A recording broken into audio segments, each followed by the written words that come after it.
आप सभी का स्वागत है आपके अपने YouTube चैनल सीजीजी के याद में। इस वीडियो में हम छत्तीसगढ़ की नदी और सिंचाई परियोजना है उससे रिलेटेड एमसीक्यूज कवर करने वाले हैं, जो कि सभी एग्जाम के लिए बहुत ही महत्वपूर्ण होने वाला है। चलिए तो बिना किसी देरी के वीडियो में आगे बढ़ते हैं। इसका 2 से 3 वीडियो डल चुका है, जो लोग देखे नहीं है जा करके देख लीजिए। सभी प्रश्न इंपॉर्टेंट है, किसी न किसी एग्जाम में पूछा हुआ है, तो वीडियो में अंत तक बने रहेगा। पहला प्रश्न है आज का, छत्तीसगढ़ राज्य में निम्नलिखित सिंचाई परियोजनाएं किस नदी पर स्थापित की गई है? सुमेलित कीजिए है, ये सम्मेल कीजिए है, ये सुमेलित कीजिए हो जाएगा। ठीक है, इधर परियोजना दिया है, इधर नदी दिया गया है। ठीक है, तो ये आपको सुमेलित करना है। बाबू छोटेलाल श्रीवास्तव दिया है, रविशंकर, मिनी माता, वीर नारायण सी। बहुत ही इंपॉर्टेंट है ये। चलिए बताइए भाई, जिस किसी को भी पता है आंसर कमेंट करके बताइए। बाबू छोटेलाल श्रीवास्तव, बाबू छोटेलाल श्रीवास्तव, इसी को क्या कौन सा बोला जाता है भाई? मुरुम सिल्ली या माडुम सिल्ली जलाशय भी कहा जाता है। इस चीज़ को आप याद रखिएगा, है ना, मुडुम सिल्ली या माडुम सिल्ली। और इधर दिया है रविशंकर, तो रविशंकर जलाशय या फिर गंगरेल बांध याद रखना है, रविशंकर जलाशय या फिर गंगरेल बांध। मिनी माता, ठीक है, मिनी माता हसदेव बांगो परियोजना कहा जाता है। ठीक है, वीर नारायण सी, वीर नारायण सी या फिर इसी को क्या कहा जाता है? कोडार कहा जाता है। अब चलिए मिला लीजिए भाई, कोडार परियोजना या वीर नारायण सी परियोजना। चलिए अब मिलाकर बताइए, इतना मिल गया आपको हिंट। क्या होगा इस प्रश्न के लिए सही आंसर? अब बताइए। बाबू छोटेलाल श्रीवास्तव, रविशंकर, मिनी माता और वीर नारायण सी।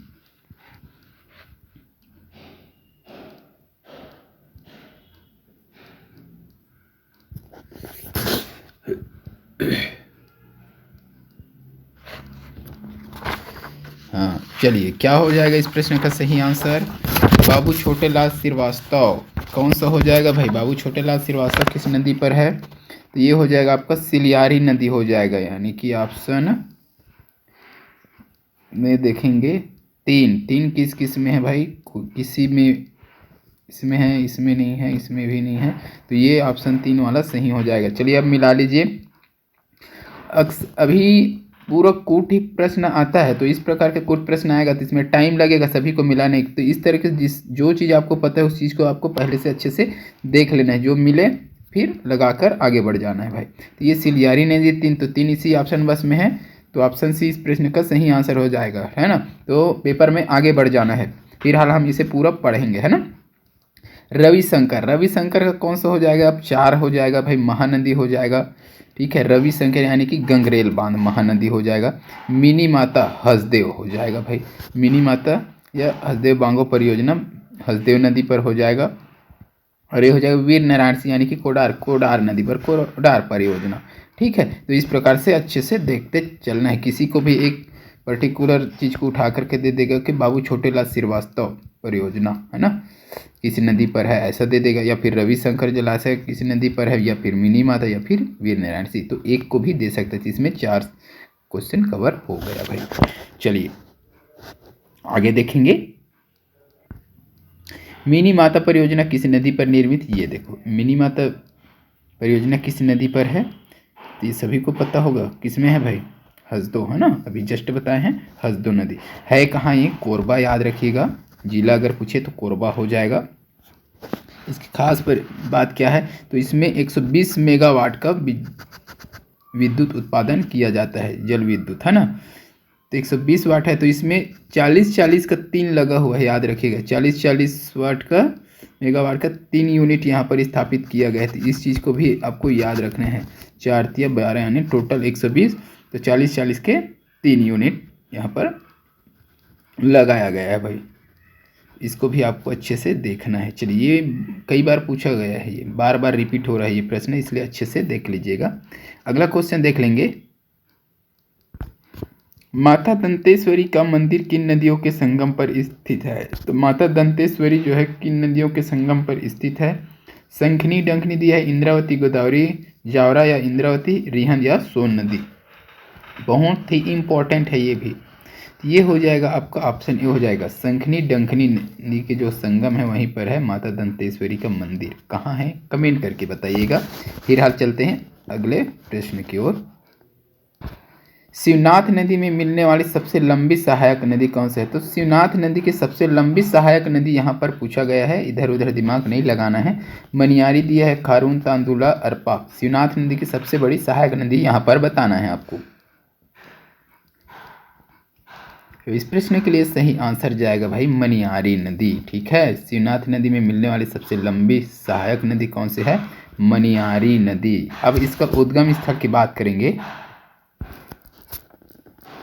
तो ये हो जाएगा भैया आपका अचानक मार टाइगर रिजर्व के पास से पहाड़ियों से निकलती है। ठीक है, जिला अगर पूछे तो याद रखिएगा मुंगेली जिला के अंतर्गत आएगा, है ना। और इसी मनियारी नदी पर कौन सा बांध है? एक खुड़िया बांध है, याद रखिएगा खुड़िया बांध। ठीक है, और इसी खुड़िया बांध को क्या कहा जाता है? राजीव गांधी जलाशय के नाम से भी जाना जाता है। इस चीज़ को आपको याद रखना है। मनियारी नदी उद्गम की अगर बात करें तो अचानक मार जो टाइगर रिजर्व है मुंगेली में, उसी के पास के पहाड़ियों से हुआ है। और इसमें खुड़िया बांध जलाशय है इसी नदी पर, जिसे राजीव गांधी जलाशय भी कहा जाता है। तो इतना आपको याद रखना है इसका। चलिए अगला क्वेश्चन देखेंगे। जोंक नदी का उद्गम स्थल है, जोंक नदी का उद्गम स्थल बताना है। मैनपुर पठार दिया है, मलेवा डोंगर, लैलूंगा पठार या फिर सोनबेरा का पठार। इस प्रश्न के लिए सही आंसर जिसको भी पता है कमेंट करके आंसर बताइए।